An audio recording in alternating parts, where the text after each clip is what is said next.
Top quality और consistent performance के लिए सिर्फ सिल्वर पंप्स एंड मोटर्स, नाम याद रखना। વાત કરીએ તો પાકિસ્તાનથી સ્થળાંતર થયેલા હિન્દુઓના પુનર્વસન માટે કચ્છમાં સ્થપાયેલા એસઆરસીમાં કૌભાંડના આક્ષેપ કરવામાં આવ્યા અને સિંધુ રિસેટલમેન્ટની અંદર કોર્પોરેશન લિમિટેડ એસઆરસીના ડાયરેક્ટરોએ પોતાના અંગત હિત માટે 2014માં ઠરાવ કરી અને કરોડોનો ભ્રષ્ટાચાર આચર્યો હોવાનો આક્ષેપ ખુદ હાલના ડાયરેક્ટર દ્વારા કરવામાં આવતા ખળભળાટ મચી ગયો છે।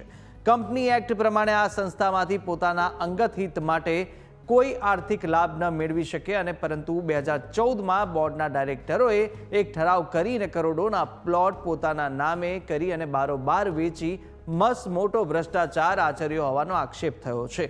સરકારના મંત્રાલયમાંથી જેમની નિમણૂક કરવામાં આવી છે તેવા ડાયરેક્ટરો પણ આ મામલે મૌન સેવી રહ્યા છે। 2014થી 2017 સુધીમાં જે કેગ દ્વારા ઓડિટ રિપોર્ટ કરાયો અને તેમાં અનેક ગોટાળા થયા હોવાના આક્ષેપ બોર્ડના ડાયરેક્ટર નિલેશ પંડ્યાએ કરતા જ ડેપ્યુટી ચેરમેન પ્રેમ લાલવાણીએ ભ્રષ્ટાચારી ડાયરેક્ટરના સમર્થનમાં આવી અને ડાયરેક્ટરનો લૂલો બચાવ કર્યો હતો। તો સાથે હાલ તો સમગ્ર મામલાને લઈને યોગ્ય તપાસ થાય તેવી એસઆરસીના શેર હોલ્ડરો અને પ્રોપર્ટી હોલ્ડર્સ માંગ કરી રહ્યા છે। આ સમગ્ર મામલો એવો છે કે સાલ 2014માં એક ખોટો ઠરાવ કરી બોર્ડ મિટિંગના અંદર અને તમામ ડાયરેક્ટરોએ પોતાના નામે એક પ્લોટની ફાળવણી કરી। કાયદાની રૂએ એસઆરસીના શેર હોલ્ડરને જ પ્લોટ દેવામાં આવે છે।